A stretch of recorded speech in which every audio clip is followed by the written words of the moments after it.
Hi guys, welcome to EduTap. Good evening everyone friends.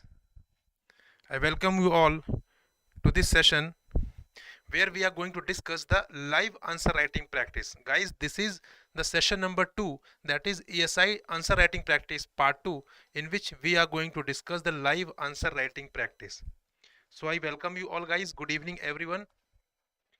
So guys, this is our second session. So those who have not attended the first session, guys, you have to refer it, because if until and unless you refer first one, it you might face some difficulty with respect to the understanding of this particular session, right? So though you should attend this session, but guys, for that you have to refer the previous session also that was conducted yesterday, right? तो guys start करते हैं फिर आज का discussion. But before starting, do let me know whether I am audible and visible. If everything is good, then we can start our today's important session. Good evening Srikanth. Friends, do let me know whether I am audible and visible. If everything is good guys, we can proceed.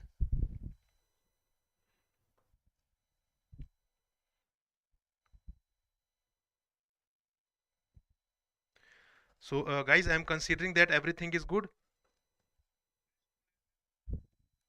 right? So okay, so guys, let's proceed then. But guys, before starting, we have an announcement for you that we are releasing this guidebook. Those who want to become a NABARD Grade A officer. So guys, this is a guidebook for you, because a lot of aspirants waste too much time, I can say, because in order to gather the relevant information. ठीक है, बहुत सारी जो aspirants हैं बहुत सारा time waste करते हैं, efforts लगाते हैं for gathering the information on YouTube as well as Google. तो guys, उसके बाद भी उन्हें relevant और accurate information नहीं मिल पाती है. So for that guys, we have released this guidebook for those aspirants who want to become a NABARD Grade A officer. So guys, this guidebook will contain all the relevant information that is required and that is relevant for your examination, right? तो यहाँ पे NABARD के regarding जो भी history है, NABARD में क्या hierarchies होती हैं, क्या department है, what is the examination pattern of NABARD Grade A Assistant Manager exam, what is the syllabus, salary क्या है, cut off क्या है, each and everything that is required for you to clear this examination, right? We also discuss in this with respect to the resources for phase 1 examination, resources for phase 2 examination, right? Resources for interview guidance, and also 6 steps formula to clear this examination. Guys, this is around 35 pages document, but this is kind of bible that must be on your study table. ठीक है friends, तो आपको ये चीजें कहीं और नहीं मिल पाएंगी. इसमें आपका कितना सारा एफर्ट्स बच सकता है, that you can not imagine. For that you do not need to pay anything. This is completely free guys. But इसके लिए आपको एक चीज करनी होगी, you have to refer the link given in the description box below. वहां से जाकर आपको इसे डाउनलोड करना है, राइट? सो गाइज, ये मस्ट है, आप लोगों को डाउनलोड करना ही करना है. And this is a kind of Bible for you, so to clear NABARD Grade A examination. Now guys, let's proceed with today's agenda. So guys, we were discussing yesterday with respect to the answer writing framework, right? So guys, here you can see yesterday we have discussed yesterday we had discussed the framework with respect to the answer writing, where we had discussed the framework to understand the question, right? After that we have discussed about the how we can approach, how we can write good introduction. After that we have seen how we can approach, how we can write good body in an answer writing. After that we have seen that how we can conclude our answer in a better manner, right? So this we have discussed yesterday. Guys, I am repeating again, those who have not attended the session yesterday, you must refer the session, otherwise you will miss a very good opportunity to learn something new that is going to be relevant for your phase 2 examination, right friends? So let's proceed guys.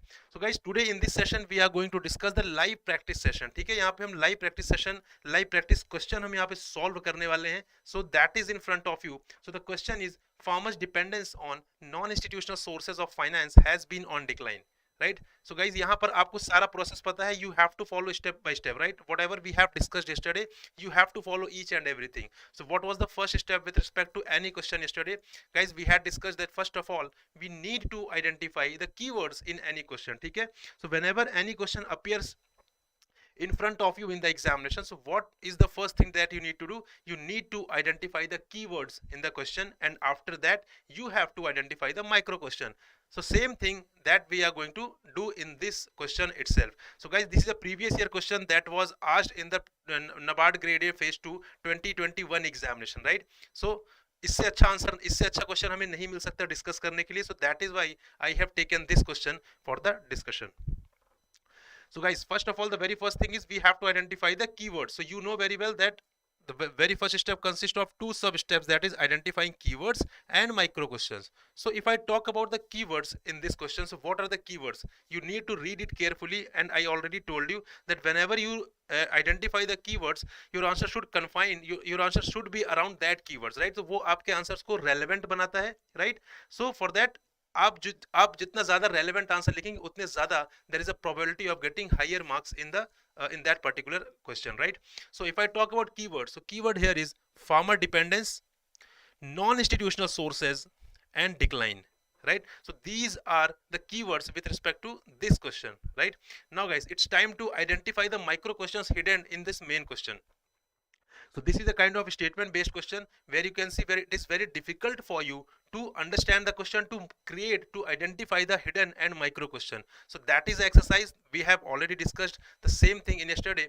Now we are going to discuss it today, right? So guys, do identify the micro questions. So what are the micro questions? For that, first of all, we need to read the question again. So the question is, farmer dependence on non-institutional sources of finance has been on decline, comment. So it is a 600 words question, right guys?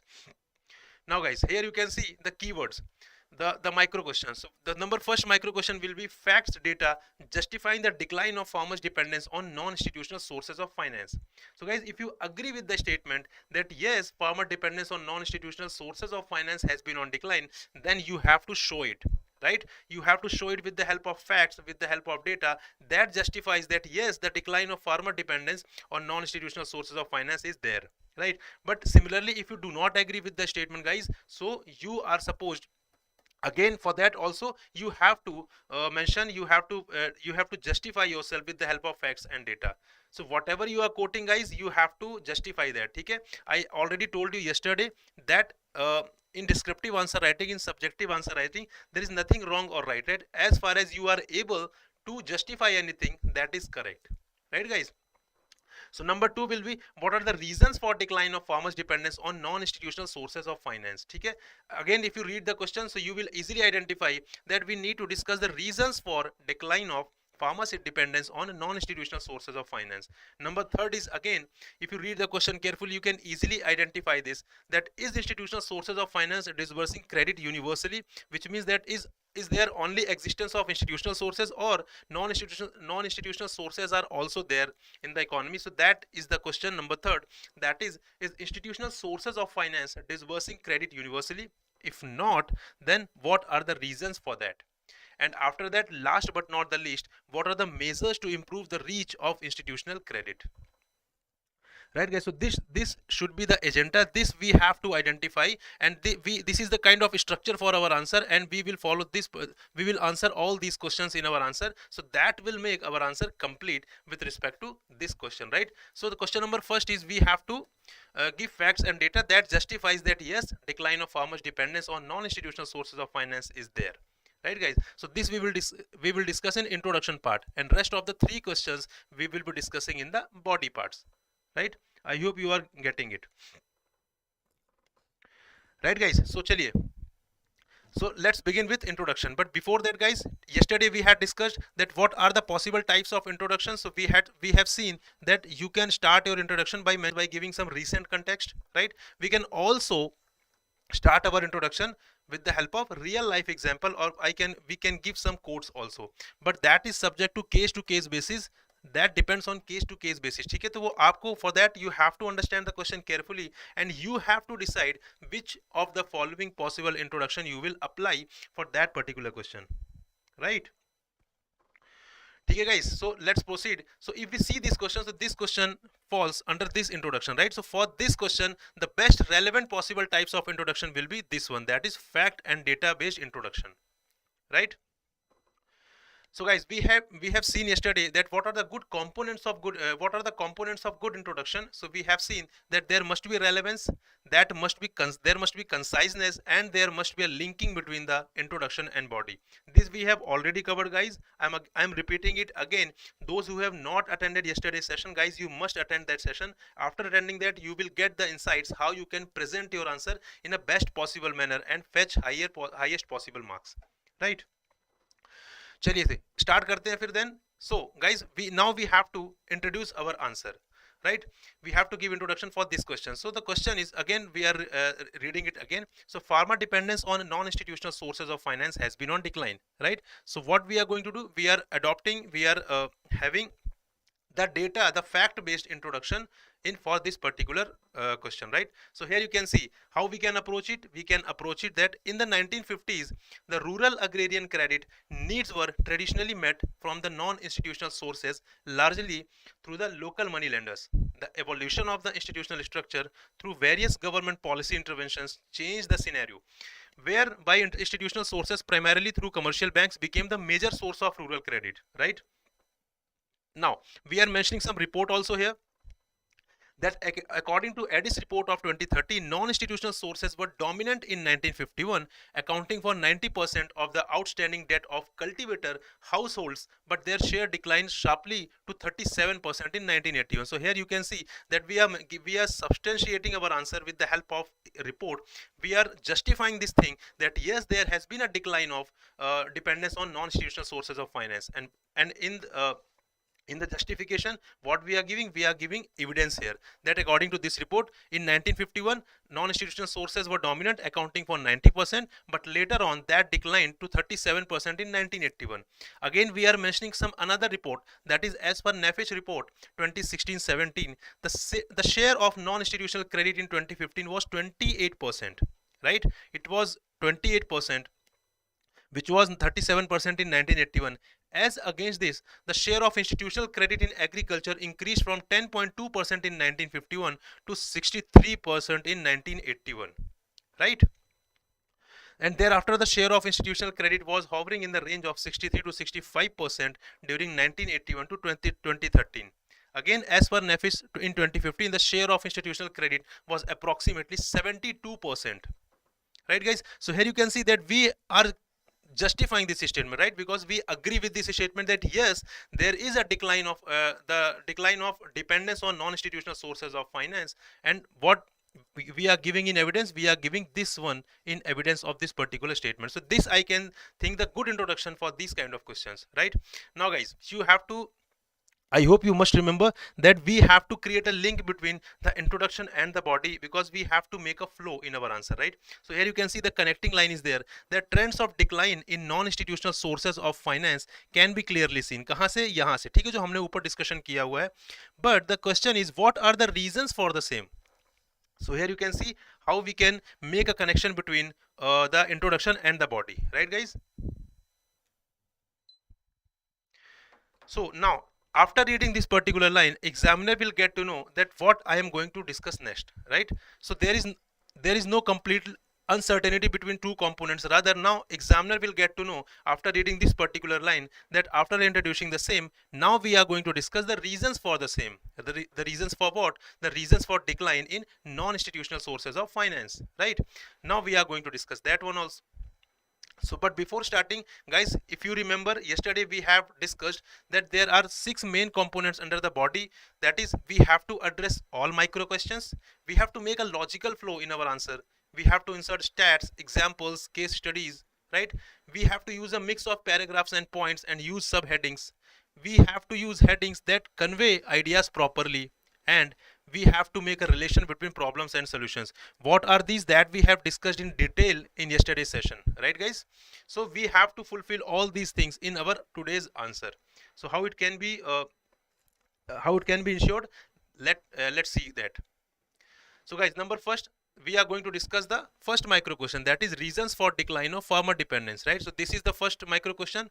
Here we can see there that, yeah, here you can see that the first one we have already mentioned in our introduction. Now we are approaching this one, right? So This one is going to be the first component in our body part. So reasons for decline of farmer dependence. So here you can see that we have given various sub points like growth of rural branches of commercial banks. So the lead bank scheme, here I have also mentioned the scheme, so that will make the different impression in the mind of examiner that he has a good amount of knowledge with respect to this issue, right?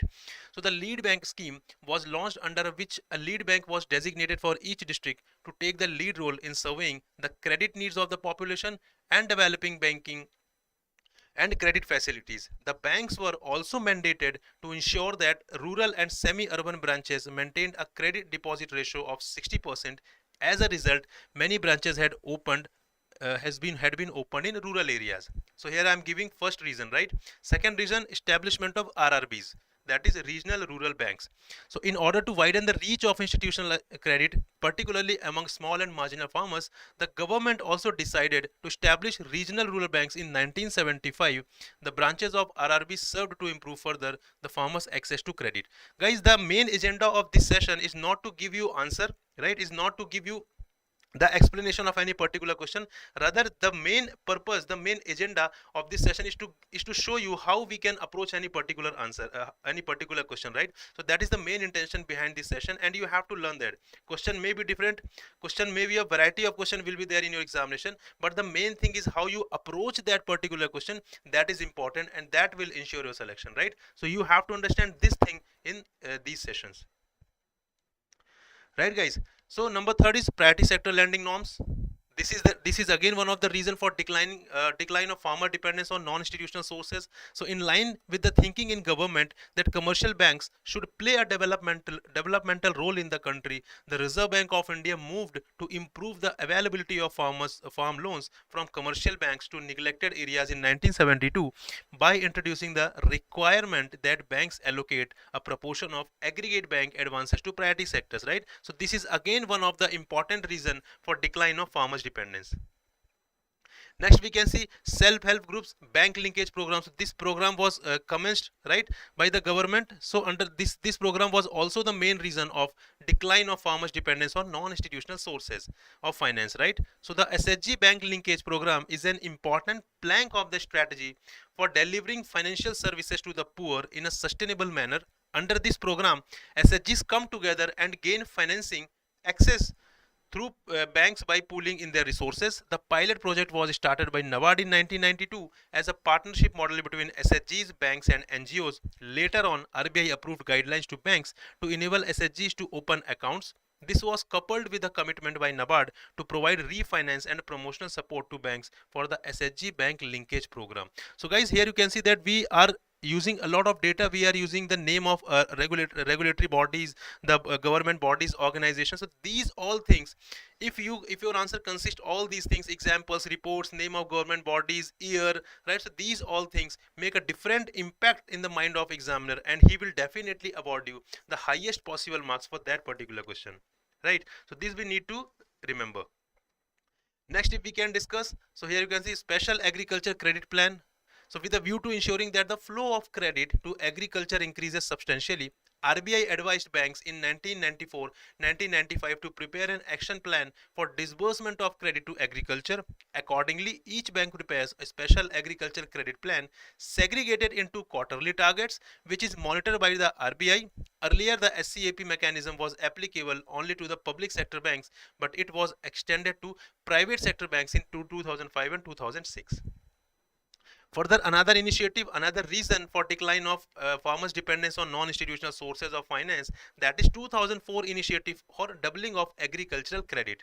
So in June 2004, the central government announced a package of measures aimed at doubling agricultural credit over 3 years, starting with a credit growth of 30% for 2004-2005. The measures taken by the RBI and the Indian Bank Association in respect of commercial banks and by NABARD in respect of cooperative banks and the RRBs included debt restructuring and fresh loans to farmers affected by natural calamities, one-time settlement for small and marginal farmers, fresh finance to farmers whose earlier debts had been settled, and relief measures for farmers indebted to private money lenders.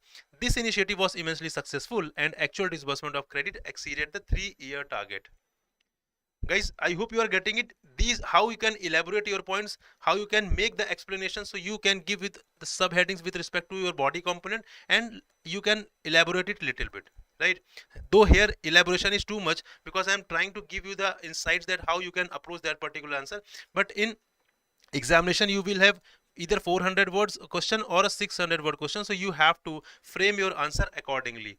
You have to frame your answer in such a way so that you can cover all important components, all micro question with respect to that question. So this you have to ensure, and accordingly you have to elaborate the each and every aspects, right?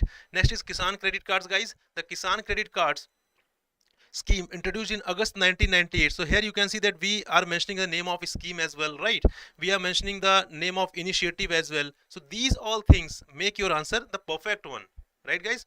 So Kisan credit card scheme introduced in August 1998 is an innovative credit delivery mechanism to meet the credit needs of the farmer. Apart from providing short-term and long-term term loans, a certain component of KCC also covers consumption needs. Its use has spread over the vast institutional credit framework involving commercial banks, RRBs, and cooperatives. And after that, financial inclusion programs were also there, right? So the outreach of agriculture credit to farmers by covering them through bank accounts is one of the most important factors that have led to the recent expansion of agricultural credit. Another step in this direction was the introduction of Jan Dhan Yojana to provide access to banking facilities to all households, and almost every household has a bank account. The government has already introduced a benefit transfer of LPG scheme where consumers receive LPG cylinders directly in their bank account. Such financial inclusion programs enable rural households to be covered by mainstream banking, reducing further their dependency on non-institutional sources of finance. Right, guys? So here you can see that we have covered very well the first micro question, right? So we have given the very well elaboration of each subheadings. But if you are giving a proper subheadings, right, guys, this we have discussed yesterday also. If you are giving proper subheadings, then examiner may not need to read all the explanation, because after reading the subheadings he will get to know that what you are trying to say. So that will save the time of examiner, right? And जितना ज़्यादा time आप examiner का save कर पाएंगे guys, उतना ज़्यादा award आपको मिलेगा in the form of marks, right? So this you have to think, we have to think from the examiner's point of view as well, right, guys? So this is how we can answer our first component. Now we have to move to the another second micro question, that is the next micro question, right? तो आपको याद रखना guys, we have discussed that our answer must be in a flow. हमारे answer में flow होना चाहिए, and for that you need to create a flow. ठीक है, आपको एक फ्लो आना चाहिए, आपको एक सेंटेंस, एक लिंकिंग ऐड करनी चाहिए between different components of your answer. So now we have discussed the first component, first micro question. Now we are moving towards the second micro question. So second micro question is, guys, so according to NAFES, right, institutional sources were preferred by agricultural households to avail credit, as approximately 61% of them avail credit from them. However, a significant portion, that is approximately 30% of agricultural households, still avail credit from non-institutional sources only, which is a cause of concern. So there is a need to ascertain the reasons why 30% are still left out from getting institutional credit, right? Guys, if you remember, we have created a micro question, that is dependency on institutional sources universal or not, right? So that is not universal. This we are proving with the help of this data, that approximately 30% of agricultural households still avail credit from non-institutional sources only. And we have also created a micro question, that what was the reason for that. So these are the reasons for that. So that is why we have written here, there is a need to ascertain the reasons why 30% are still left out from getting institutional credit. So now after reading this particular sentence, this particular line, examiner will get to know that we are going to discuss the reasons for exclusion of significant portion of farmers, right? So this is how you can make a flow in your answer, right, guys? So यहाँ पे आप देख सकते हैं, now we are discussing the reasons for exclusion of significant portion of farmers. Significant portion मतलब यहाँ पे 30% that we have just mentioned in the above paragraph, right? So what are the reasons? So that you can give in brief, that their credit demand could be for consumption purposes, that is why institutional sources do not provide them credit. They could be tenant farmers, sharecroppers, and landless laborers who are not able to offer collateral security to avail institutional credit. they are involved in unviable subsistence agriculture that may lead to loss of crops, and this is well known by the institutional source. That is why they do not provide loans to the farmers, right? Banks do not find them credit worthy. So until and unless banks or institutional sources find you credit worthy, no one is going to give you loan, right? It is, and it is applicable for all, whether institutional or non-institutional sources. If in my personal capacity, if I want to give loan to you, and if I found you if I do not find you credit worthy, then I will not, definitely I'm not going to give you loan, right? So this equally applicable with respect to the finance also, corruption, etc. So there may be other reasons as well. So these all are the reasons for exclusion of significant portion of farmers. So guys, here you can see that we have discussed, we have mentioned our third micro question, right? We have answered our third micro questions. That is, what are the reasons for exclusion of significant portion of farmers.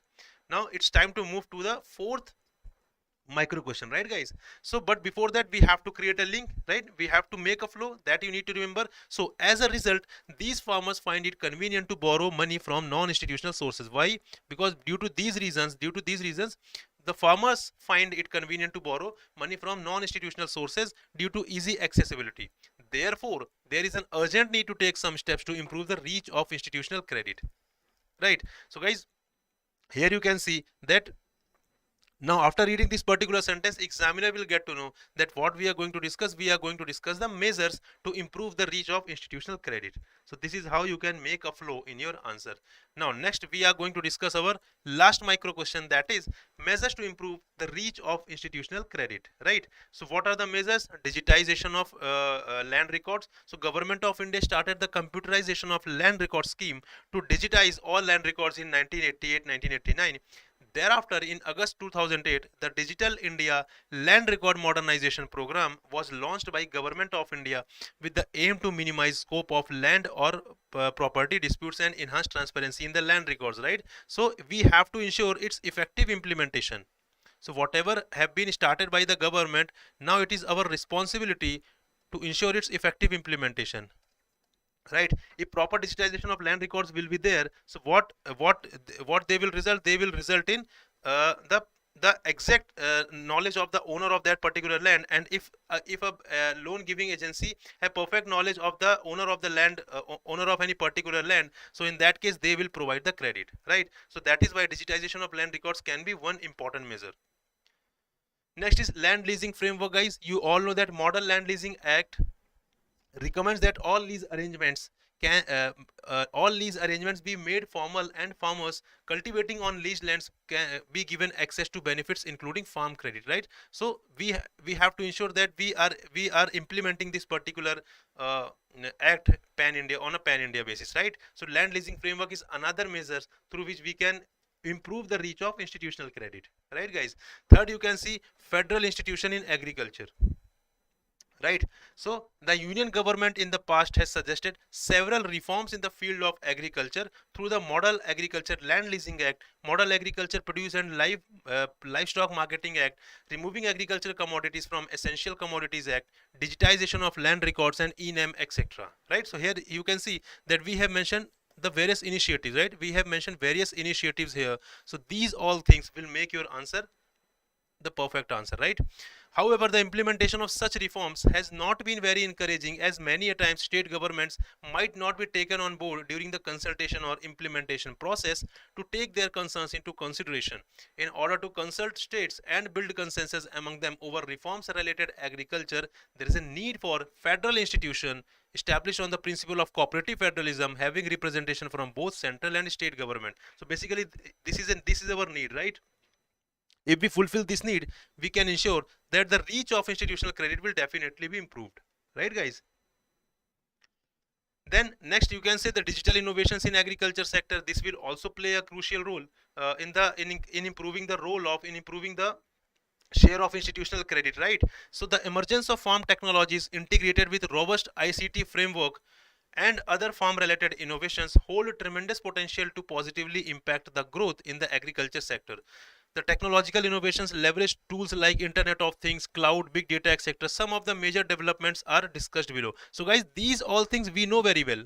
We all are aware about the Internet of Things, cloud, big data. No one is going to ask detail about these things, right? But you can simply quote these things in your answer, and that will make your answer a unique answer, right? So this we need to remember, that we have read each and everything. So descriptive answer writing is all about application of those things which you have read, right? So if you are able, if you have art to apply those things that you have already read, so that will make your the answer will perfect one, right guys?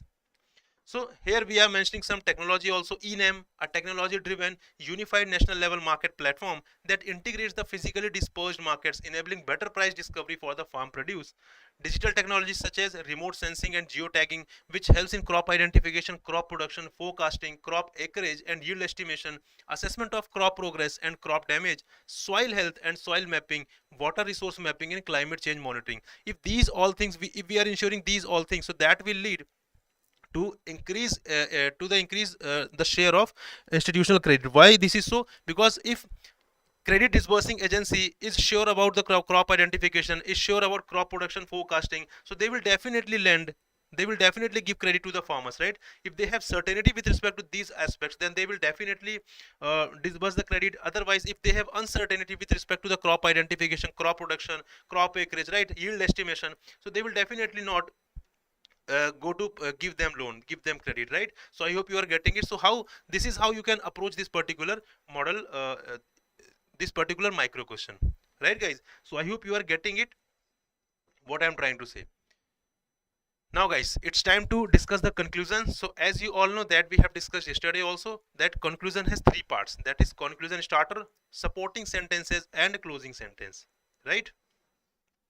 So what we have discussed with respect to conclusion starter, that it is a fresh rephrasing of thesis statement. Then second is supporting sentences, where we have to summarize or wrap up the main points in the body of the essay, explain how ideas fit together. And closing sentence, we have discussed that it is further divided into three parts. We can opt any one of them as far as our understanding is concerned, right? So here you can see we can provide solution to end on positive note, we can give further steps, provocative question, and also we can close our sentence by answering this particular question, why should we care? So what are these points guys that we have already discussed in yesterday's session? That is why I'm saying that those who have not attended the yesterday's session, guys, you must attend, you must see, you must watch the previous session. So you will get a lot of insights how you can approach any particular question, right? So let's discuss about the conclusion on these lines itself. So guys, if we talk about conclusion, so what are the way forward? So institutional sources are more preferred by agriculture households to avail credit, but still a significant portion of farmers have to resort to non-institutional sources. So guys, here you can see that we have rephrased the thesis statement, right? If you read this this particular sentence, so after reading this, you will get to know, and examiner will get to know, that here we are rephrasing the thesis statement. So I'm reading it again. Institutional sources are more preferred, right? So I'm justifying, I'm with the statement that was asked in the form of question. So institutional sources are more preferred by agricultural households to avail credit, but still a significant portion of farmers have to resort to non-institutional sources. Now we are giving evidence that though various efforts have been and are being taken by various stakeholders to provide the farmers institutional source of finance, and also we have come very far in this journey, but still challenges persist, like regional disparity in loan disbursement, poor inclusion of small and marginal farmers, reluctance of institutional sources to lend the credit, corruption, etc. So due to this, scope of institutional lending cannot be extended universally. Therefore, these challenges need to be resolved at the earliest in order to make the agriculture more productive and doubling farmer income by 2022. Right guys? So here you can see that we have very well used it. First of all, we have rephrased our thesis statement, right? After that, we have giving some evidence with respect to this thesis statement, with respect to the opinion that we have, and after that we have closed the sentence by providing solution to end on positive note. And what was the solution? The solution was that these challenges need to be resolved at the earliest in order to make the agriculture more productive and doubling farmers income by 2022. Right guys? So we are ending on positive note. And guys, also we have discussed yesterday that there must be an optimism in your answer, in your conclusion, right? There must be an optimism. irrespective of the fact that that question is related to you can say the on a criticism, but we have to focus on optimism. There must be an element of optimism in your conclusion, right guys? So here you can see that we are praising that yes, it is on decline, but again simultaneously we are discussing that though it has been declined, but still a significant portion of farmers have to resort to non-institutional sources. And also we have discussed some challenges, right? So on one hand we are ascertaining that yes, non-institutional sources, dependence on non-institutional sources have been on decline, and after that we are also saying that there are some challenges that we need to address as soon as possible, right guys? So guys, this is all about this particular question. I hope you are getting it. Now guys, this is a homework for you that you need to write on yourself. That is, what are the various types of agricultural subsidies available in India? How far have these subsidies distorted the state of agriculture in India? And guys, for that you have to follow all the steps that we have discussed yesterday. First of all, you have to identify the keyword, you know very well after reading this. Then after that you have to identify the micro questions. Then you have to write a good intro by following the guidelines related to the introduction. Then you have to write body component by answering all micro questions, and rest all 5 points including this one. The 6 points you have to follow for the body component that we have discussed yesterday also as well as today also. And after that you have to write the good conclusion by following the guidelines related to conclusion. And one important thing, that you have to make a flow, you have to make a interlinking between different components, right guys? So by referring this question you can easily identify that how you can use your static knowledge with current one, right? So this is what I am saying, that guys, for descriptive answer writing you do not need to read anything extra. Whatever you are reading for the objective component, that is equally relevant for the descriptive component. One important thing is that you need to know the how to apply that particular knowledge that you have read for the objective component for descriptive component. So this is an art guys, right? So this you have to learn. If you are able to learn this, if you are able to decode this, crack this, then guys, believe me, you can do excel in the descriptive answer writing, right? So guys, I hope you have learned something new over these 2 sessions. So this is all for this session guys. We'll meet in another session. Till then, happy learning and goodbye guys.